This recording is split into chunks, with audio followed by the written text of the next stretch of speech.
Iron deficiency anemia. Iron deficiency is the major cause of a microcytic hypochromic anemia in which the two red cell indices MCV and MCH are reduced and the blood film shows small microcytic and pale hypochromic red blood cells. कह रहा iron deficiency जो हमारे पास है एक major cause है microcytic और hypochromic anaemia की। ये आप कह सकते हैं कि जो आयरन डेफिशिएंसी एनीमिया है दुनिया में जो है वो मोस्ट कॉमन जो है वर्ल्ड वाइड ये एनीमिया बन जाता है क्योंकि आयरन की डेफिशिएंसी की वजह से हो रहा है। तो इसमें जो है काफी ये कॉमन है पूरी वर्ल्ड में, ऑल ओवर द वर्ल्ड। तो इसमें जो एमसीवी है एमसीएच है वो कम होती है और जिसकी वजह से जो आरबीसीज हैं वो माइक्रोसिटिक शो होते हैं और जो है हाइपोक्रोमिक शो होते हैं। माइक्रोसिटिक इसलिए शो हो रहे हैं कि एमसीवी कम है, हाइपोक्रोमिक जो है वो एमसीएच चूंकि कम है उस वजह से जो है हाइपोक्रोमिक जो है पेल इन कलर शो होते हैं। Nutritional and metabolic aspects of the iron. अब आयरन डेफिशिएंसी एनीमिया को हमने स्टडी करना है तो इसमें जो है बैकग्राउंड इंफॉर्मेशन आपको पता होनी चाहिए कि आयरन का हम क्यों स्टडी कर रहे हैं। क्योंकि आपको पता है कि जो हीमोग्लोबिन है उसे बनाने के लिए जो है आयरन रिक्वायर्ड है। तो आरबीसी की नॉर्मल फंक्शनिंग के लिए जो है उसकी डेवलपमेंट के लिए आयरन की जो है रिक्वायरमेंट होती है। तो उसमें हम देखेंगे किस तरीके से जो आयरन है उसकी बॉडी में एब्जॉर्प्शन होती है। तो transport and storage of iron is largely mediated by three proteins transferrin, transferrin receptor 1 and ferritin. कहता है कि आयरन की अगर आपने ट्रांसपोर्ट और स्टोरेज करनी है तो उसके लिए जो है तीन प्रोटीन्स इंपॉर्टेंट होती हैं। एक है ट्रांसफेरिन, दूसरी है ट्रांसफेरिन रिसेप्टर 1 और थर्ड वन है फेरिटिन। अभी मैं आगे चल के इनकी जरा डिटेल आपको बताता हूँ कि किस तरीके से इनका जो है रोल प्ले होता है। ट्रांसफेरिन का सबसे पहले देखेंगे, transferrin molecules can each contain up to 2 atoms of iron. अब ट्रांसफेरिन जो होती है ना प्रोटीन, ये आपके जो है प्लाज्मा या आपका जो ब्लड है ना उसमें सर्कुलेट करती है। जो आयरन होता है ना आपके जो ब्लड के अंदर वो फ्री फॉर्म में नहीं होता, वो प्रोटीन के साथ अटैच होता है और उस प्रोटीन का नाम है ट्रांसफेरिन। तो ट्रांसफेरिन जो आपके पास प्रोटीन है वो एक टाइम में जो है वो 2 एटम्स के साथ आयरन के जो है वो ज्वाइन कर सकती है। तो transferrin molecules can each contain up to 2 atoms of iron.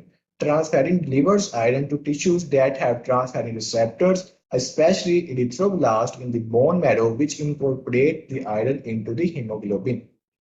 तो आयरन जो है वो ड्यूडिनम से या जीजुनम से आपकी जो है बॉडी के अंदर एब्जॉर्ब हो गए ब्लड के अंदर। अब आगे उसके ट्रांसपोर्ट के लिए होते हैं ट्रांसफेरिन के मॉलिक्यूल। एक ट्रांसफेरिन का मॉलिक्यूल है वो 2 एटम्स ऑफ आयरन को पकड़ता है और वो उन्हें ले जाता है आपके बोन मैरो के पास। अब बोन मैरो के पास को लेकर जा रहा है, जाहिर सी बात है कि बोन मैरो के अंदर जो है इरिथ्रोपोइसिस का जो है प्रोसेस हो रहा है। तो वहां पे जो है उन्हें रिक्वायरमेंट है आरबीसीज को बनने के लिए, उन्हें आयरन रिक्वायर्ड होता है। सो आयरन वहां पे चाहिए तो उनके पास होते हैं जो बोन मैरो है वहां पे जो है ट्रांसफेरिन रिसेप्टर्स होंगे। तो वहां पे ट्रांसफेरिन जाके अटैच हो जाता है और वहां पे जाके वो जो आयरन है उसे सप्लाई करता है। Iron is absorbed in the duodenum and jejunum, ये उसकी साइट ऑफ अब्सॉर्प्शन है आयरन की। ये डायग्राम की मदद से पहले मैं आपको एक चीज समझा दूं ताकि आप लोगों को जो है कंसेप्ट क्लियर हो जाए। ये अब जो है ना आपका जो इंटेस्टाइन का एक सेल शो किया हुआ है, लेट करने के ड्यूडिनम का एक सेल है। अब इसमें किस तरीके से है कि यहाँ से जो है आयरन आपने जो है इनटेक की आयरन की। आयरन अब जो है वो 2 फॉर्म्स में हो सकता है, एक है फेरिक फॉर्म और दूसरी है फीडस फॉर्म। फेरिक का मतलब है कि Fe3 पॉजिटिव है और जो है फीडस फॉर्म का मतलब है कि वो Fe2 पॉजिटिव है। अब जो अब्जॉर्बेबल फॉर्म है ना जिसे आपकी बॉडी अब्जॉर्ब कर सकती है वो फॉर्म होती है Fe2 पॉजिटिव। फीडस फॉर्म जो होती है उसे आपकी बॉडी अब्जॉर्ब कर सकती है। सो उसके लिए जो है फर्स्ट ऑफ ऑल अगर तो आयरन जो है आप फेरिक फॉर्म में ले रहे हैं सो बॉडी क्या करती है उसे with the help of ferri reductase उसे कन्वर्ट कर देती है फीडस फॉर्म में Fe2 पॉजिटिव में। जब Fe2 पॉजिटिव आपके पास बन जाता है तो वो DMT1 जो आपके पास डाईवेलेंट मेटल ट्रांसपोर्टर 1 होता है उसकी हेल्प से जो है वो सेल के अंदर चला जाता है और यहाँ से जाते हुए जो वहां पे फिर जो है यहाँ पर जाके ये ल्यूमन वाली साइड थी यहाँ से उसका एब्जॉर्प्शन हो गया है। अब जो है हमने उसे ब्लड पे जो लेकर जाना है तो इस साइड पर क्या होता है कि आपके पास जो है ये फेरोपोर्टिन होगा। फेरोपोर्टिन की मदद से जिस तरीके से ऊपर DMT1 है इस तरीके से नीचे जो है इस साइड पे फेरोपोर्टिन होता है। अब फेरोपोर्टिन की मदद से जो है फीरस है वो जो है बाहर जाता है और फेरी ऑक्सीडेज की हेल्प से जो है वो फेरिक फॉर्म में कन्वर्ट हो जाता है Fe3 पॉजिटिव में, और ट्रांसफेरिन के साथ जाके अटैच हो जाता है। इंटरेस्टिंग ये है कि ऊपर जो है फेरिक फॉर्म है वो नॉन एब्जॉर्बेबल फॉर्म है, उसे आप एब्जॉर्ब नहीं कर सकते। उसे आपने फर्स्ट कन्वर्ट किया है Fe2 पॉजिटिव की फॉर्म में, जिसकी जो है अब्जॉर्प्शन हो सकती है। अब इस साइड पे जो है उसके उल्ट काम हो रहा है कि यहाँ पे जो है अब जो है उसे अगेन जो है फेरिक फॉर्म में कन्वर्ट किया जा रहा है, क्योंकि अब जो ट्रांसफेरिन है ना, वो ट्रांसफेरिन जो है वो फेरिक फॉर्म में जो है ट्रांसपोर्ट कर सकती है आयरन को, वो फीरस फॉर्म में नहीं कर सकती। सो ये इस तरीके से है कि ऊपर DMT1 होता है ट्रांसपोर्ट करने के लिए आयरन को, नीचे होता है फेरोपोर्टिन। पहले DMT1 को और फेरोपोर्टिन को कंपेयर करें, उसके बाद आप याद रखें फेरी रिडक्टेज जो है होता है, और इस साइड पे जो होता है फेरी ऑक्सीडेज। फेरी रिडक्टेज क्या करता है कि फेरिक फॉर्म को कन्वर्ट करता है फीरस फॉर्म में। फीरस फॉर्म जाती है DMT1 के जरिए सेल के अंदर, और दूसरी साइड पर जाकर जो है उसने अगर बाहर निकलना है तो उसे रिक्वायरमेंट होती है ट्रांसपोर्टर की, जिसका नाम है फेरोपोर्टिन। फेरोपोर्टिन की मदद से वो बाहर आती है, तो जो है आपके पास फीरस फॉर्म, और फीरस फॉर्म को अगेन कन्वर्ट किया जाता है फेरिक फॉर्म में with the help of ferri oxidase. अब जो फेरिक फॉर्म है वो ब्लड के अंदर आ गया है। अब ब्लड के अंदर जो है फ्रीली वो मूवेबल जो है नहीं होती, फ्रीली मूविंग नहीं होती, उसके लिए रिक्वायर्ड होते हैं ट्रांसफेरिन के प्रोटीन्स। जो ट्रांसफेरिन जो है उसके साथ जो है फेरिक फॉर्म जो है वो ज्वाइन करती है, और जो आपके ब्लड में है वो ट्रांसपोर्ट होती है, और जहां पर आयरन की रिक्वायरमेंट होती है लाइक आपका बोन मैरो है, वहां पे मेट्रोपोइसिस का प्रोसेस हो रहा है, तो वहां पर जाकर जो है ये आयरन को सप्लाई कर देती है। अगेन मैं इस पे आऊंगा, दोबारा से मैं चीजों को रिपीट करूंगा। इस दूसरी डायग्राम से भी आप समझ सकते हैं। इस डायग्राम में देखें कि ये स्टमिक को शो किया हुआ है, आपने आयरन की इनटेक की है, Fe आ गया। आयरन अब जहाँ पे जाके आपकी ड्यूडिनम स्टार्ट हो गया है, तो ड्यूडिनम एक चीफ साइट है जहां पर जाके जो है आयरन की एब्जॉर्प्शन होती है।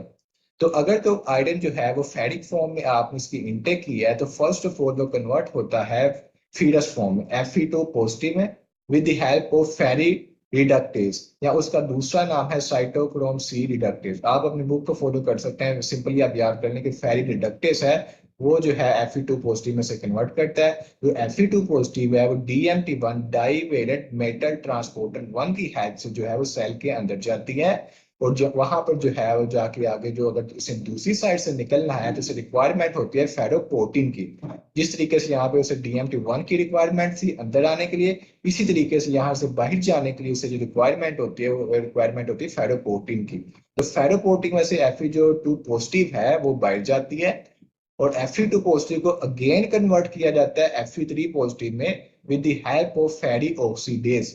और फेरी ऑक्सीडेज के लिए यहाँ पे और नाम लिखे हुए हैं, हेस्टिन लिखा हुआ है, स्टेरियोप्लाज्मिन लिखा हुआ है, तो इन्हें भी आप याद कर सकते हैं। लेकिन फर्स्ट ऑफ ऑल तो आप अपनी बुक को फॉलो करें कि यहाँ पे फेरी रिडक्टेज होगा, और इस साइड पे जो है फेरी ऑक्सीडेज होगा। अच्छा, Fe3 पॉजिटिव फॉर्म आपके पास बन गई है। Fe3 पॉजिटिव जो फॉर्म है वो जाएगी आपके ब्लड के अंदर, और ब्लड के अंदर जो है वो ट्रांसफेरिन जो होगी प्रोटीन होगी। ये देखें ट्रांसफेरिन को शो किया हुआ है, उसकी दो उन्होंने साइड्स बनाई हुई हैं, तो यहाँ पर जाके जो है दो एटम जो होंगे आयरन के यहाँ पे ज्वाइन कर लेंगे, और जहां पर हमें जरूरत होगी आयरन की, लाइक आपका बोन मैरो है या लीवर है, तो वहां पर जाके जो है ये आयरन को सप्लाई कर देंगे। ये ट्रांसफेरिन का रिसेप्टर होगा, तो यहाँ पे जो है ट्रांसफेरिन प्रोटीन जाएगी जिसके साथ आयरन बाउंड होगा, यहाँ पे वो बाउंड होगी और आयरन को जो है वो सप्लाई कर देगी। आयरन जो आगे फर्दर है वो बॉडी पे डिपेंड करेगा कि बॉडी के अंदर आयरन कितना है। अगर तो बॉडी के अंदर आयरन पहले से ही अच्छा खासा पड़ा हुआ है, हमें मजीद जरूरत नहीं है आयरन की, तो फिर बॉडी क्या करती है उसे स्टोर कर लेती है फेरिटिन की फॉर्म में। अगर बॉडी के अंदर आयरन की इतनी ज्यादा जरूरत नहीं है, फिलहाल जो बॉडी है वो अच्छे तरीके से काम कर रही है, उसके पास इतना आयरन है, तो तब वो जो है उसे कन्वर्ट कर लेती है स्टोरेज फॉर्म में जिसका नाम है फेरिटिन। और फेरिटिन से जो फर्दर कन्वर्शन है मजीद उसकी स्टोरेज फॉर्म है वो बन जाते हैं हिमोसिट्रीन। ये लेकिन चीजें डिपेंड करती हैं कि आपकी जो बॉडी आयरन स्टेटस है वो किस तरीके से है। अगर तो आगे बॉडी के अंदर आयरन पहले बहुत कम है, तब जो जो फेरिटिन होगा हिमोसिटिन होगा ये कम होंगे, और जो आयरन वैसे है वो आपकी बॉडी में ज्यादा पाया जाएगा।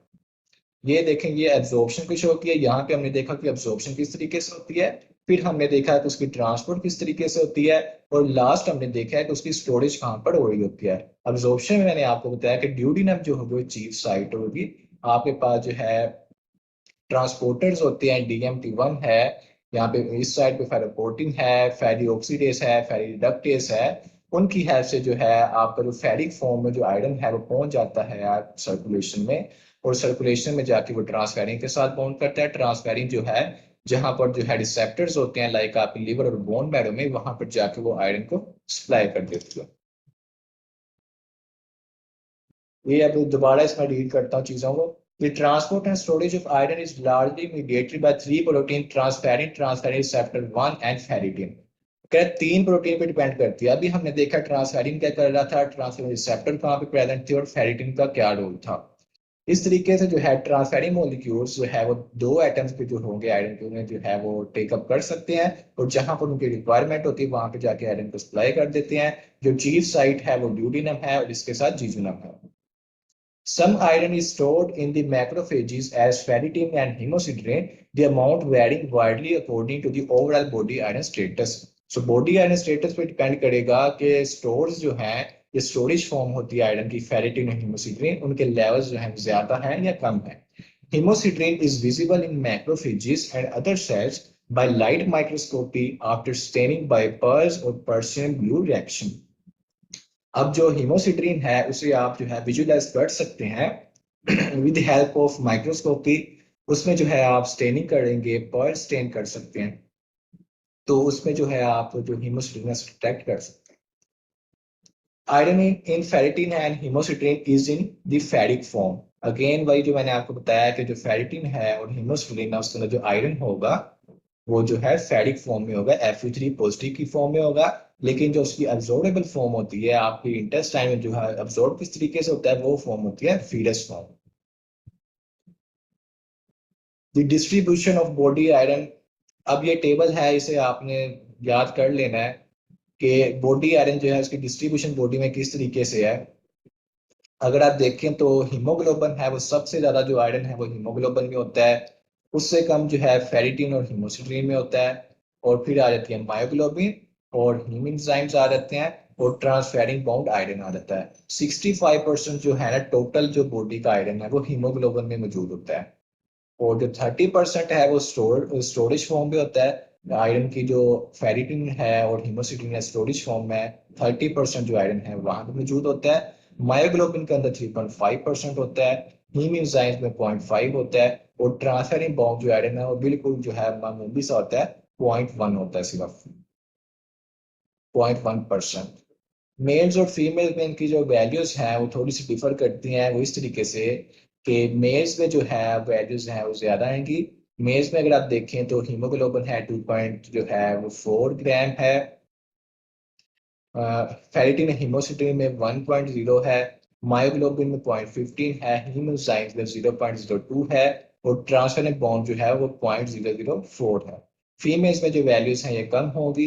हीमोग्लोबिन जो है उसमें आप देखें तो 1.7 ग्राम जो है होगा आयरन, और फेरिटिन और हीमोसिटिन में होगा 0.3, मायोग्लोबिन में होगा 0.12, हीम एंजाइम में होगा 0.015, और ट्रांसफेरिन बॉन्ड जो आयरन है वो होगा 0.003 ग्राम। सो ये आयरन की डिस्ट्रीब्यूशन का उसने बताया होगा कि किस तरीके से जो आयरन है वो आपकी बॉडी में डिस्ट्रीब्यूट होता है। उसकी रेगुलेशन पे अगर हम आए तो हेप्साइडिन जो है वो उसकी रेगुलेशन करवाता है। Hepcidin is a polypeptide produced by the liver cells. It is the major hormonal regulator of iron homeostasis.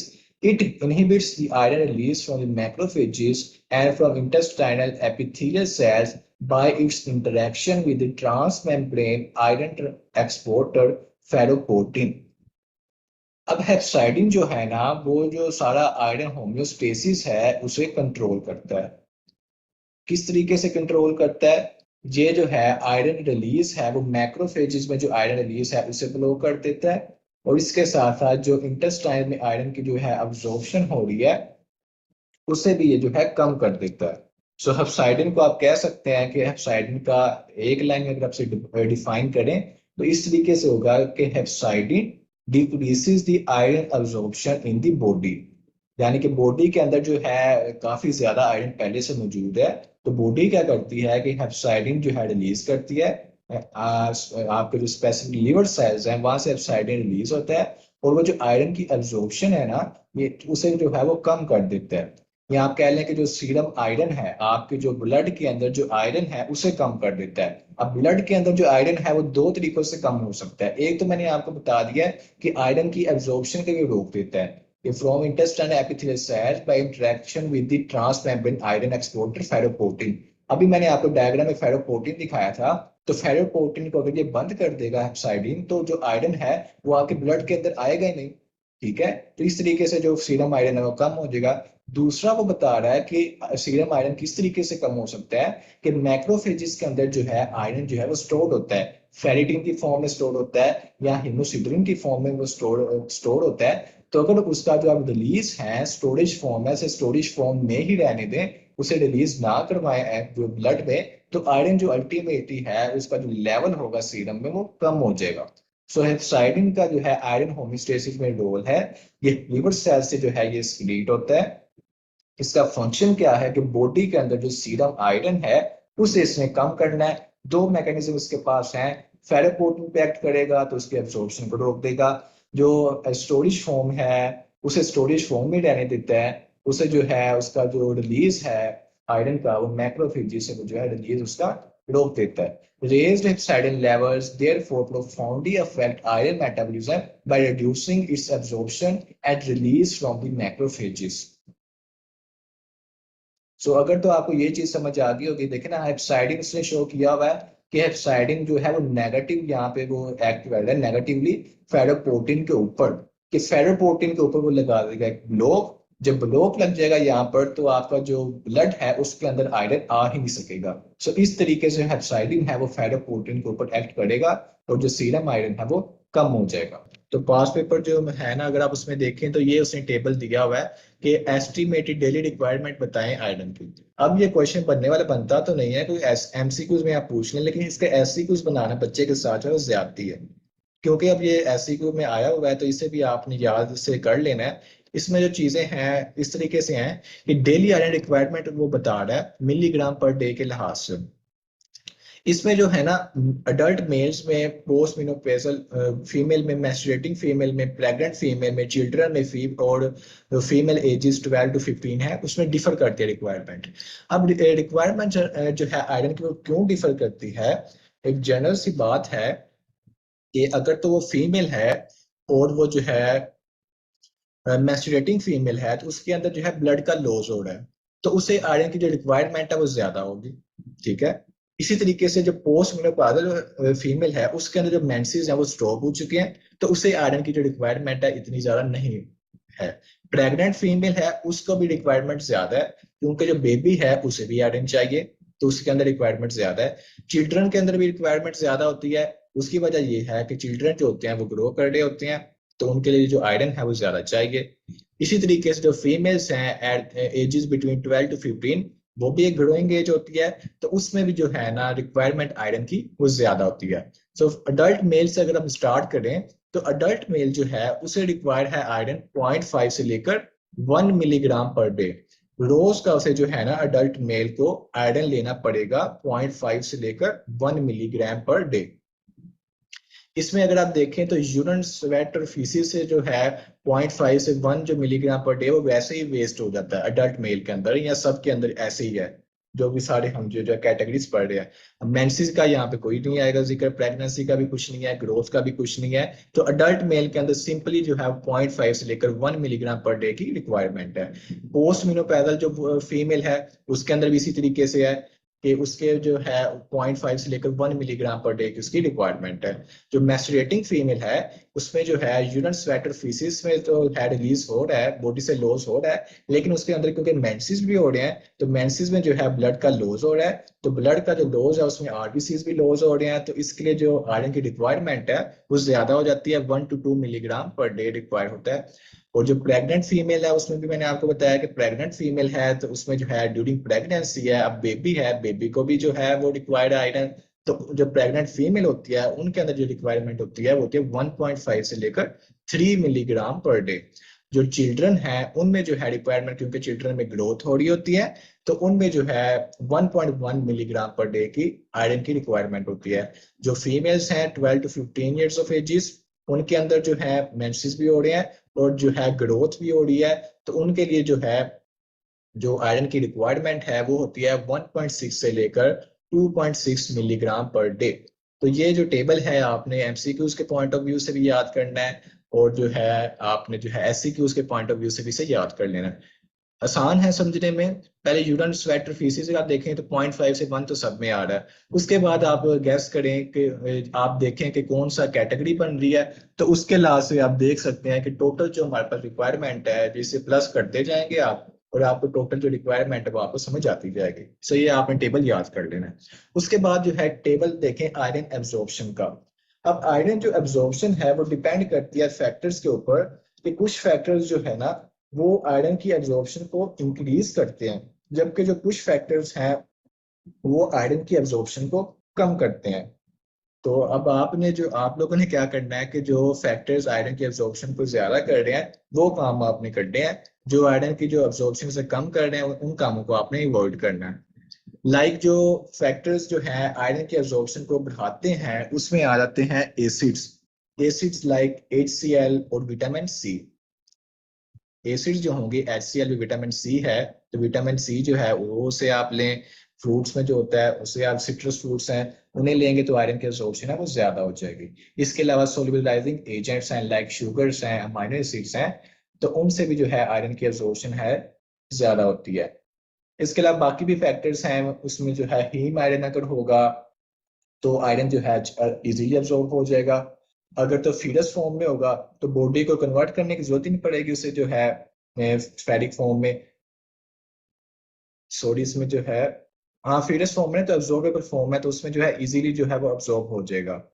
इसके अलावा बाकी जो है सीरम हेप्साइडिन का लेवल अगर कम है तो उसमें जो आयरन की एब्जॉर्प्शन है वो ज्यादा हो जाएगी, क्योंकि हेप्साइडिन अगर ज्यादा होगा वो आयरन के एब्जॉर्प्शन को कम करता है। तो अगर हेप्साइडिन का लेवल कम है तो वो जो आयरन की एब्जॉर्प्शन है वो ज्यादा होगी। इनफेक्टेड इरिथ्रोपोइसिस है, प्रेगनेंसी है, हेरिडिटरी हीमोक्रोमेटोसिस है, तो ये कंडीशंस जो हैं ये आयरन को जो है फैक्टर्स जो हैं आयरन के एब्जॉर्प्शन को इंक्रीज करवाते हैं। और जो फैक्टर्स कम करते हैं आयरन के एब्जॉर्प्शन को उनमें आ जाते हैं इनऑर्गेनिक आयरन। अगर आप ले रहे हैं फेरिक फॉर्म में ले रहे हैं तो बॉडी को फिर कन्वर्ट करना पड़ता है फीडस फॉर्म में, तो इस वजह से जो उसकी एब्जॉर्प्शन है वो थोड़ी कम हो जाती है। एल्कलीज आप अगर लेते हैं तो उसमें भी एब्जॉर्प्शन कम हो जाती है। एल्कलीज में लाइक एंटासिड्स हैं, पैंक्रियाटिक सिक्रीशंस हैं, प्रेसिपिटेटिंग एजेंट्स हैं, फाइटेट्स हैं, फोस्फेट्स हैं, फोस्फेट्स हैं और टी है। ये भी जो है आयरन के एब्जॉर्प्शन को कम करती है। इंक्रीज सीरम हेप्साइडिन है तो हेप्साइडिन अगर ज्यादा है तो आयरन की एब्जॉर्प्शन कम होगी। डिक्रीज इरिथ्रोपोइसिस हो रही है तो तब भी आयरन की एब्जॉर्प्शन कम होगी। और इन्फ्लेमेशन में भी जो आयरन की एब्जॉर्प्शन है वो कम होती है। तो ये टेबल भी आप लोगों ने देख लेना है। अब जो है हम जो अपना बकायदा टॉपिक है आयरन डेफिशिएंसी एनीमिया को उसे हम स्टार्ट करते हैं। अभी तक तो हम जो है उसका फिजियोलॉजी काइंड ऑफ देख रहे थे कि किस तरीके से उसकी एब्जॉर्प्शन है, रिक्वायरमेंट्स क्या है, कौन से फैक्टर्स जो हैं बढ़ाते हैं, रेगुलेशन किस तरीके से है। अब जो हमारा प्रॉपर टॉपिक है ना आयरन डेफिशिएंसी एनीमिया, उसे हम स्टार्ट करते हैं। So iron deficiency anemia is the most common nutritional anemia in the world. जैसा कि मैंने आपको पहले बताया था कि आयरन डेफिशिएंसी अनीमिया है ये बहुत ही ज्यादा कॉमन है all over the world in the category of nutritional anaemia. Nutritional anaemia से मुराद है कि इसमें न्यूट्रिशन का जो है वो रोल है। लाइक आयरन है, B12 भी होता है आपके पास, फॉलिक एसिड भी होता है, लेकिन उन सब के कंपैरिजन में जो आयरन डेफिशिएंसी अनीमिया है ना वो जो है सबसे ज्यादा दुनिया में पाया जाता है। इवन के पाकिस्तान में भी अगर आप केसेस देखें, अगर आपको कोई जानने वाला है उसे भी देखें, तो आयरन डेफिशिएंसी अनीमिया बहुत ही ज्यादा कॉमन होता है। ड्यूरिंग प्रेगनेंसी जो है तब भी आयरन डेफिशिएंसी अनीमिया जो है काफी कॉमन होता है, क्योंकि आयरन की रिक्वायरमेंट ज्यादा हो जाती है। Causes of iron deficiency. अब कौन सी काजेज हो सकती है आयरन डेफिशिएंसी की? वो कह रहे हैं जो डेवलप्ड कंट्रीज है ना वहां पर जो काज बनती है वो बनती है chronic blood loss like uterine और गैस्ट्रो इंटेस्टाइनल ट्रैक्ट। जो वजह बनती है डेवलप्ड कंट्रीज में वहां पर जो है क्रोनिक ब्लड लॉस है यूट्राइन से या फिर गैस्ट्रो इंटेस्टाइनल ट्रैक्ट से, वो वजह बनती है। जबकि जो डेवलपिंग कंट्रीज हैं वहां पर जो है डाइटरी डेफिशिएंसी बहुत जो है फैक्टर एक बन सकती है। लेकिन डेवलप्ड कंट्रीज में क्योंकि वो डेवलप्ड है तो वहां पे इतना फूड का मसला नहीं होता, तो वहां पर जो है क्रोनिक ब्लड लॉस ज्यादा कॉमन होता है। लेकिन अगर कोई काफी जो है पुअर पॉपुलेशन है तो वहां पर जो है डाइटरी डेफिशिएंसी भी देखने को मिल जाती है। ये टेबल बना हुआ है, इसमें आप देखें काजेज ऑफ आयरन डेफिशिएंसी। तो सबसे पहले उसने हेडिंग बनाई हुई है क्रोनिक ब्लड लॉस की। क्रोनिक ब्लड लॉस में उसने फिर फैक्टर्स लिखे हुए हैं। उसके बाद उसने हेडिंग बनाई है इंक्रीज डिमांड्स की, और हेडिंग बनाई है माल एब्जॉर्प्शन की, और जो है उसने बनाई हुई है पुअर डाइट की। तो सबसे पहले हम देखते हैं कि क्रोनिक ब्लड लॉस किस तरीके से जो है वजह बन सकता है आयरन डेफिशिएंसी की। देखना क्रोनिक ब्लड लॉस हो रहा है तो जाहिर सी बात है बॉडी के अंदर जो आयरन है वो कम हो जाएगा। अब इसमें जो वजह है यूट्राइन हो सकती है, यूट्राइन जो है मेंसिस है उसमें जो है ब्लड लॉस का हो सकता है, या और कोई और मसला चल रहा है यूट्रस में, तो उसकी वजह से जो है क्रोनिक ब्लड लॉस हो रहा है तो आयरन की डेफिशिएंसी हो जाएगी। इसके अलावा जो जीआई ट्रैक्ट है उसका अगर मसला चल रहा है, उसमें एग्जाम्पल उसमें डिजीज के नाम लिखे हुए हैं, पेप्टिक अल्सर है, एसोफेजिया वोडाइसिस है, एस्पिरिन जो है इंजेक्शन करते हैं, गैस्ट्रेक्टमी है, कार्सिनोमा ऑफ द स्टमक है, सीकम कोलन और रेक्टम, हुकवर्म है, शिस्टोसोमियासिस है, एंजियोडिस्प्लाजिया, इंफ्लेमेटरी बोवल डिजीज, पाइल्स, डाइवर्टिकुलोसिस। तो ये जो सारी कंडीशंस है ना जीआई ट्रैक्ट के रिलेटेड है। तो इन कंडीशंस में जो है ना जो आयरन की डेफिशिएंसी है वो हो सकती है। रेयरली वो कह रहा है हिमेटूरिया, हीमोग्लोबिन यूरिया, पल्मोनरी हिमोसिट्रोसिस और सेल्फ इन्फ्लिक्टेड ब्लड लॉस, वो भी जो है रेयरली वजह बन जाते हैं आयरन की डेफिशिएंसी की। इंक्रीज्ड डिमांड्स, अब इस हेडिंग में जो है बॉडी के अंदर जो है डिमांड जो होती है आयरन की वो ज्यादा हो जाती है। तो अगर तो आप जो है बॉडी की डिमांड के लिहाज से आयरन की सप्लीमेंट्स जो है वो नहीं लेंगे, इंटेक नहीं करेंगे, तो जो है आयरन की कमी हो जाएगी। लाइक प्री मेच्योरिटी में जो आयरन की डिमांड है वो ज्यादा होती है, ड्यूरिंग ग्रोथ, ड्यूरिंग प्रेगनेंसी। तो इन जो है कंडीशन में आयरन की डिमांड काफी ज्यादा होती है, तो आप उसके लिहाज से जो है ना आयरन को जो है इंटेक करनी चाहिए। अगर आप नहीं करते तो उसमें जो है आयरन की जो है कमी हो जाती है, प्री मेच्योरिटी में, ग्रोथ में, प्रेगनेंसी में, या फिर इरिथ्रोपोइटिन की थेरापी अगर चल रही है। माल अब्जॉर्प्शन अगर आप देखें तो उसमें भी डिजीजेज आ जाएंगी कि आयरन की जो अब्जॉर्प्शन है उसमें इशू आ रहा है। ग्लूटियन इंड्यूसिंग टैरोपैथी ये भी एक डिजीज होती है, गैस्ट्रेक्टमी है, ऑटोइम्यून गैस्ट्राइटिस है। तो इन कंडीशन में जो है आयरन की जो अब्जॉर्प्शन है वो हो नहीं पाती, उससे आप कहते हैं माल अब्जॉर्प्शन की कैटेगरी में आ जाती है। पुअर डाइट में अगेन वही बात आ जाती है कि डेवलपिंग कंट्रीज में जो है ये फैक्टर होता है, क्योंकि डाइट में आयरन कम है। लेकिन जो डेवलप्ड कंट्रीज है ना वहां पर उनका इतना मसला नहीं होता, वहां पर जो क्रोनिक ब्लड लॉस है वो वजह बनता है आयरन डेफिशिएंसी की। इसमें जो है ना आप आरबीसीज है उसका कंपैरिजन कर सकते हैं लिम्फोसाइट के साथ। आप कोई भी जो है पीबीएस में जो है आप अगर एक फील्ड को देख रहे हैं, वहां पे आप ढूंढें एक लिम्फोसाइट को। अब जो लिम्फोसाइट का न्यूक्लियस होता है ना वो इक्वल होता है आरबीसीज के साइज के। जो लिम्फोसाइट का न्यूक्लियस है वो इक्वल होता है साइज में टू दी आरबीसी। तो उसके साथ जो है लिम्फोसाइट के न्यूक्लियस के साथ आप अपनी आरबीसी को जो है कंपेयर कर सकते हैं। तो अगर तो लिम्फोसाइट के न्यूक्लियस से कम होगा आरबीसी तो आप कहेंगे माइक्रोसिटिक है। तो अगर तो लिम्फोसाइट के न्यूक्लियस का साइज ज्यादा होगा तो आप कहेंगे मैक्रोसिटिक है। आप एक रेफरेंस ले लेंगे, क्योंकि अगर आप रेफरेंस के बगैर देखते हैं तो आपको लगेगा कि सारे आरबीसी एक जैसे हैं, कोई मसला ही नहीं है, ये तो पेशेंट बिल्कुल सही है। उसमें आप रेफरेंस लें, आप एक लिम्फोसाइट को रेफरेंस लें, उसे आप अपनी फील्ड में लाएं, वहां पे देखें कि उसका न्यूक्लियस के साइज के साथ कंपेयर करें, तो उसके साथ जो है आपको आइडिया हो जाएगा कि ये सेल है ये माइक्रोसिटिक है या कि ये मैक्रोसिटिक है। सो हाइपोक्रोमिक जो है सेल्स होंगे और माइक्रोसिटिक होंगे, स्मॉल इन साइज होंगे। वैसे यहाँ पे लिम्फोसाइट उसने कोई शो नहीं किया हुआ, यहाँ पे वैसे उसने बताया कि माइक्रोसिटिक है और हाइपोक्रोमिक है। और टारगेट सेल्स जो है देखने को मिलते हैं। टारगेट सेल्स में जो यहाँ पे अगर आप देखें तो टारगेट सेल्स में ये कह सकते हैं कि इसमें दरमियान में टारगेट सा शोड है, तो ये एक टारगेट सेल है। इसके अलावा पेंसिल शेप्ड कोइक्लोसाइट्स मैंने आपको दिखाए थे कल, और उसमें जो है ये देखें पेंसिल शेप्ड ये सेल है। तो ये फीचर होता है आयरन डेफिशिएंसी एनीमिया में। तो क्लिनिकल फीचर्स में मैंने आपको बता दिया कि जब अनीमिया की जो है वो मैनिफेस्टेशन क्लिनिकल फीचर की होगी तो तब तक जो है आयरन स्टोर्स हैं बिल्कुल खत्म हो चुके होंगे। इसके अलावा पेनलेस ग्लोसाइटिस होगा, यानी कि इन्फ्लेमेशन जो है वो टंग की देखने को मिलेगी पेशेंट के अंदर। इसके अलावा एंगुलर स्टोमेटाइटिस होगा या किलियोसिस भी उसे कहते हैं, उसमें जो है माउथ के कॉर्नर्स पर जो लिप्स कैंड्स होते हैं वहां पर जाके फिजरिंग हो रही होती है, सोर से बन जाते हैं।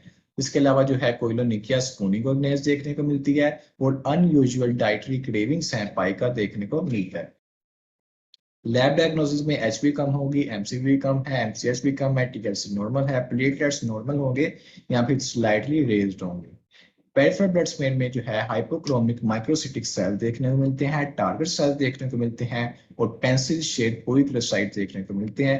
पोइक्लोसाइट का जो मतलब मैंने आपको बताया था, जब शेप में वेरिएशन आए आरबीसी की, उसे हम कहते हैं पोइक्लोसाइट। जब साइज में वेरिएशन आए उसे हम कहते हैं एनआइसोसाइटोसिस। आयरन स्टडीज पे आते हैं। आयरन स्टडीज में क्या होता है कि 3 से 4 मेन चीजें होती हैं जो आप देखते हैं कि वो कम है या ज्यादा है, जिससे आपको है आपका डायग्नोसिस है ऑलमोस्ट जो है वो कंफर्म हो जाता है। उसमें जो है यहाँ पर तो 4 चीजें मेंशन है, तो इसे देख लें। आयरन स्टडीज में आप देखेंगे सीरम फेरिटिन को, सीरम आयरन को, और परसेंटेज ट्रांसफेरिन सेचुरेशन को, और टीआईबीसी को। नाम आपने मुझे उम्मीद है सुनी होगी, टीआईबीसी का तो सुना ही होगा, सीरम आयरन का भी सुना होगा। तो ये 4 चीजें हैं जो कि आप आयरन स्टडीज जो है वो करेंगे। बाकी टेबल को छोड़ दें, फिलहाल के लिए आप बस इस साइड को देखेंगे इसमें क्या हो रहा है। बाकी हम जो फर्दर करेंगे उसके साथ कर लेंगे। अभी आपने सिर्फ इस साइड को देखना है। तो इसमें देखें आयरन डेफिशिएंसी एनीमिया में सीरम आयरन कम है। तो एनीमिया का नाम ही यही आयरन डेफिशिएंसी एनीमिया, तो सीरम आयरन तो कम होगा ही होगा। ये भी क्लियर हो गया। सीरम फेरिटिन पे आ जाए। अब सीरम फेरिटिन जो होता है सो स्टोरेज फॉर्म होती है। तो मैंने आपको कहा था अनीमिया आ गया तो स्टोर जो है वो खत्म हो गया। तो सीरम फेरिटिन भी है, वो भी कम है। ये भी हो गया। ट्रांसफेरिन सेचुरेशन के ऊपर आ जाए। ट्रांसफेरिन जो है वो ट्रांसपोर्ट करता है आयरन की। अब आयरन ही नहीं है तो ट्रांसफेरिन की सेचुरेशन है वो भी कम होगी। जब आयरन लगा ही नहीं हुआ तो उसकी सेचुरेशन कम हो जाएगी, तो ये भी कम हो जाएगी। टीआईबीसी क्या होता है? Total iron binding capacity. Total iron binding जो कैपेसिटी है ना, इसका तो कॉन्सेप्ट भी है कि इसमें जो है उसकी आयरन बाइंडिंग कैपेसिटी है वो ज्यादा है कम है। लेकिन इसे सिंपली आप जो है ना क्विकली अगर आप याद करना चाहते हैं तो इसे आप याद इस तरीके से करें कि जो टीआईबीसी है वो इनवर्सली प्रोपोर्शनल होती है सीरम फेरिटिन के। सीरम फेरिटिन के जो है वो टीआईबीसी इनवर्सली प्रोपोर्शनल है। तो अगर तो सीरम फेरिटिन कम है तो जो टोटल आयरन बाइंडिंग कैपेसिटी है वो ज्यादा हो जाएगी। एक तो ये तरीका है समझने का। बाकी इसे आप कॉन्सेप्चुअली समझना चाहते हैं तो जाहिर सी बात है कि टोटल आयरन बाइंडिंग कैपेसिटी जो है वो ज्यादा ही होगी ना। जब आयरन ही कम है तो जो कैपेसिटी है वो तो ज्यादा ही होगी, कि वो आयरन को बाइंड करने की जो कैपेसिटी है वो ज्यादा है। वो अलग बात है कि आयरन है वो अवेलेबली कम है, उसकी वजह से जो उसकी कैपेसिटी है वो ज्यादा हो रही है। आप इस तरीके से समझ लें, या सिंपली आप इसे समझ लें कि ये सीरम फेरिटिन के इनवर्सली प्रोपोर्शन है। तो सीरम फेरिटिन कम है तो टीआईबीसी ज्यादा होगी। सो ये 4 चीजें हैं जो आप आयरन स्टडीज में मेनली देख सकते हैं। सीरम आयरन है वो कम है, सीरम फेरिटिन है वो भी कम है, ट्रांसफेरिन सैचुरेशन वो भी कम है। एक चीज इंक्रीज है वो है टीआईबीसी। तो अगर तो है रिपोर्ट इस तरफ इंडिकेटिव होती है तो आप श्योर हो जाते हैं कि ये जो है आयरन डेफिशिएंसी एनीमिया हो सकता है। सो ये जो है हमारा आयरन डेफिशिएंसी एनीमिया जो है वो खत्म हो गया है।